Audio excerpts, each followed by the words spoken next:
혹시 이런 이야기를 들어본 적 있으십니까? 굴러온 돌이 박힌 돌을 뺀다.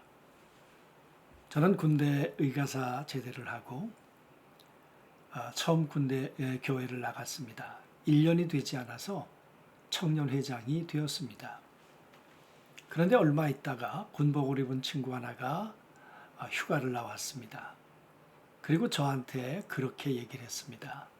굴러온 돌이 박힌 돌을 빼는구나. 처음엔 섭섭했습니다. 그런데 시간이 지나고 나니까 이해가 되더라고요.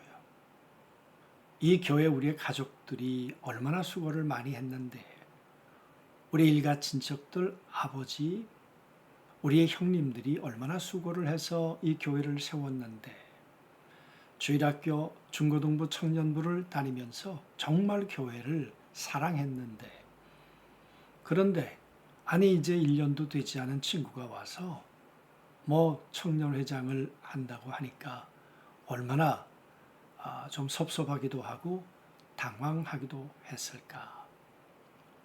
그래서 충분히 이해가 되고 나중에는 아주 서로 좋은 친구가 되었습니다. 여러분, 교회 안에 혹 이런 담벼락 같은 것, 문지방 같은 것이 혹 있지는 않습니까? 저는 이 아버지와 아들의 이야기를 보면서 그런 문지방이 있구나 하는 생각을 했습니다. 둘째 아들은 재산을 가지고 문지방을 넘어 세상의 문지방으로 넘어갔습니다. 잘 살았으면 좋겠는데 그만 실패하고 돌아왔죠. 문지방을 넘어서 아버지 집으로 돌아오려고 하는데 그 문지방이 한없이 높아 보였을 것입니다. 수치심 때문에, 그리고 죄책감 때문에. 그런데 그 죄책감과 수치감을 넘어설 수 있도록 돌아올 수 없는, 넘을 수 없는 그 아들의 발걸음을 부추겼던 바로 그 행동이 아버지의 다름질이셨습니다. 아버지는 달려오셨고 품에 안으셨고 입 맞춰 주셨고, 그리고 그 아들을 붙들고 문지방을 함께 넘어 주셨습니다. 그리고는 옷, 신발, 인장 반지, 그리고 살찐 송아지를 잡아서 아들을 위한 축하 파티를 열어 주셨습니다. 정말 감격스러운 순간이었습니다. 그런데 여러분, 문지방 밖에 있는 사람이 하나 있었습니다. 바로 첫째였습니다. 그는 못 들어오는 것이 아니라 안 들어오겠다고 버티고 있었습니다. 여러분, 아버지는 또 가출을 하셨습니다. 아버지가 문지방을 넘어가셔서 이 첫째 아들을 설득을 했습니다. 그런데 아버지에게 그 첫째가 하는 말이 참 날카롭습니다. 이렇게 얘기합니다. 아버지의 살림을 창녀들과 함께 삼켜버린 이 아들이, 여러분, 그 어디에도 창녀와 함께 살림을 탕진했다 그 얘기는 없습니다. 그런데 이 형의 눈에는 세리, 죄인, 창녀와 같은 존재가 동생의 모습이었습니다. 이 형에게는 높은 문지방이 있었습니다. 그래서 동생을 아버지에게 그렇게 얘기했던 거죠. 당신의 그 아들, 내 동생이라고, 내 형제라고 말하지 않았죠. 그러니까 이 형의 마음속에는 동생이 아니었습니다. 피부치가 아니었습니다. 그랬더니 아버지가 어쩌면 애원하듯 이렇게 얘기를 하셨습니다. 아버지가 이르되 얘 너는 항상 나와 함께 있으니 내 것이 다 내 것이로되, 내가 가지고 있는 건 다 네 것이었어. 넌 내 종이 아니었어. 내 아들이었지. 나는 너에게 다 재산을 줬잖아. 여러분, 둘째가 나간다고 할 때 아버지가 각각 나눠 주었다 그랬습니다. 아마 유대인 율법에 따라서 첫째에게는 더 많은 재산을 그렇게 주셨을 것입니다. 다 내 것이었어. 아버지의 것도 내 것도 네 것이었어. 그러면 재산만 내 것이 아니라 아버지의 마음도 내 것이어야 되지 않았을까요? 그러면서 아버지가 말합니다. 이 내 동생, 그래. 아버지가 그렇게 말하는 거죠. 동생이야, 너에게 있어서. 죽었다가 살아난 동생이야. 잃어버렸다가 다시 찾은 동생이야. 즐거워하고 기뻐하는 것이 마땅하지 않을까? 네가 형제라면, 네가 내 아들이라면 지금 아버지는 그렇게 얘기를 하고 있는 것이죠. 여러분, 아버지가 문지방을 넘어 첫째 아들을 설득하고 있는데 이 아들이 다시 문지방을 넘어 동생을 맞이했을까요? 그 이야기는 기록되지 않아서 모르겠습니다. 그러나 중요한 것은 못 들어가는 둘째를 향해 아버지도 달려가셨고, 그리고 안 들어오겠다고 하는 첫째를 향해서도 아버지는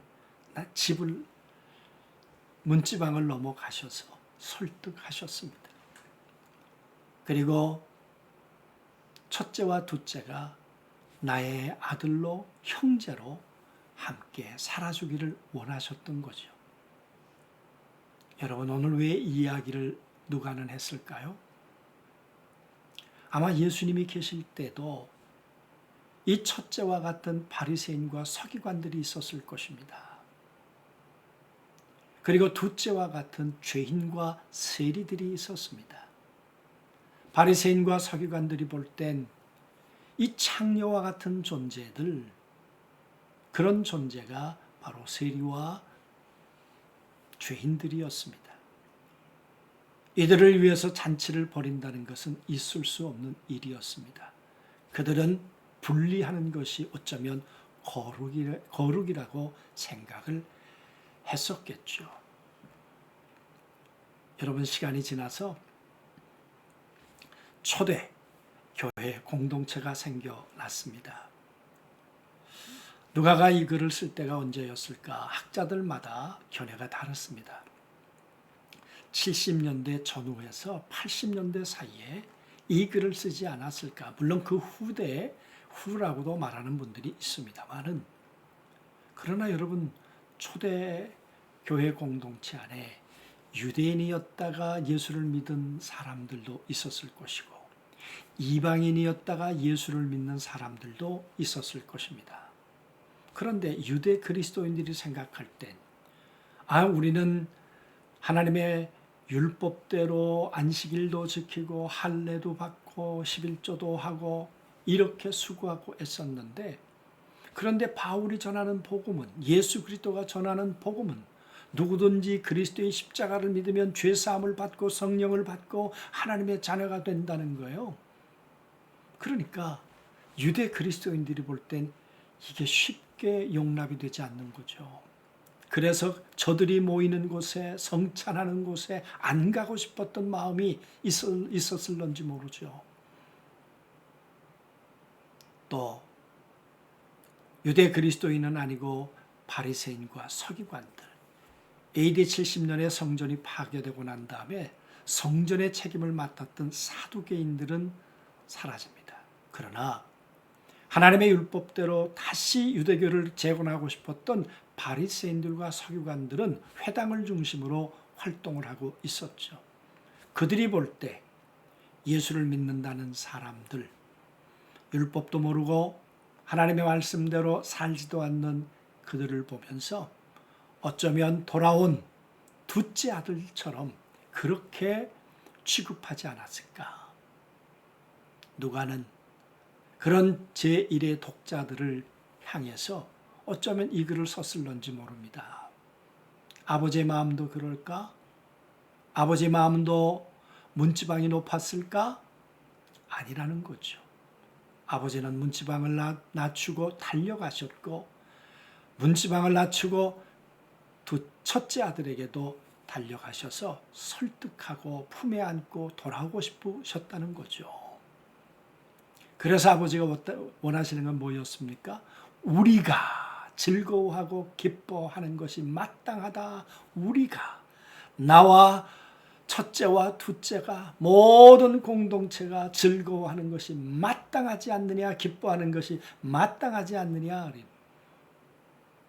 이게 하나님의 교회고 하나님의 나라고 하나님의 공동체가 아니겠느냐. 여러분, 오늘 우리 교회는 어떻습니까? 내가 이 교회를 세웠어.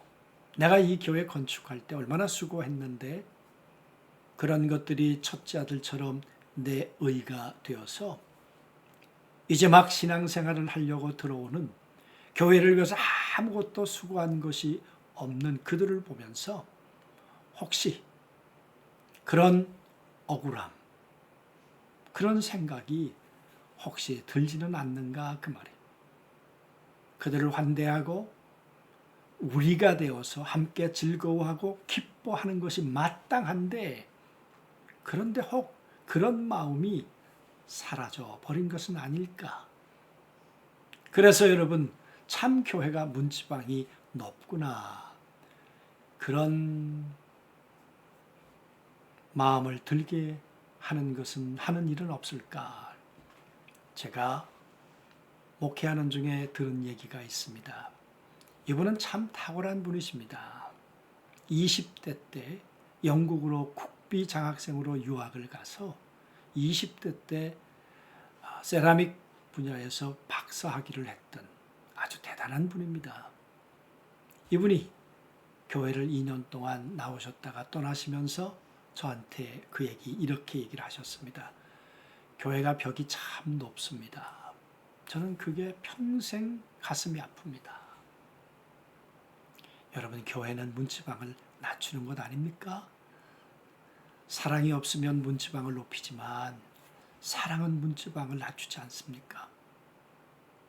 아버지의 사랑은 모든 걸 내려놓지 않았습니까? 모든 걸 포기하지 않으셨습니까? 오늘 우리 교회가 그랬으면 좋겠습니다. 그래서 우리가 되어서 즐거워하고 우리가 되어서 함께 기뻐하는 그런 공동체, 그런 기쁨이 있는 만남, 그런 것이 오늘 우리가 교회가 되고 이 기쁨이 천국까지 이어졌으면 좋겠다. 그런 기도 제목과 소원을 가지면서 아버지와 둘째 두 아들의 이야기를 오늘로서 마무리 짓도록 그렇게 하겠습니다. 다시 한번 기도 부탁드리고 싶은 것은 221만이나 되는 저 문지방 밖에 있는 우리 형제들이 다시 문지방을 넘어 우리의 공동체 안으로 들어올 수 있도록 우리 마음의 문지방을 한없이 낮추고 따뜻하게 하는 우리 교회가 되었으면 좋겠습니다. 우리 기도하시죠. 하나님 아버지 참 감사합니다. 넘을 수 없었던 문지방을 달려가셔서 품에 안고 넘어주셨고 안 들어오겠다고 하는 아들을 향해 문지방을 넘어 달려가셔서 가자고 손을 붙들고 끌으셨습니다. 그리고 우리가 되자고, 그리고 함께 즐거워하고 함께 기뻐하자고, 이것이 아버지의 마음이라고, 이것이 하나님의 나라라고 공동체라고 말씀해 주셨습니다. 하나님, 정말 우리 한국교회 안에 221만이 문지방 밖에 있습니다. 저들이 문지방을 넘어 다시 안으로 돌아올 수 있도록 우리 교회가 건강해지게 하시고 따뜻해지게 하셔서 누구든지 들어와 하나님의 심정을, 하나님의 온기를 느낄 수 있도록 도와주옵소서. 예수님의 이름으로 기도하옵나이다.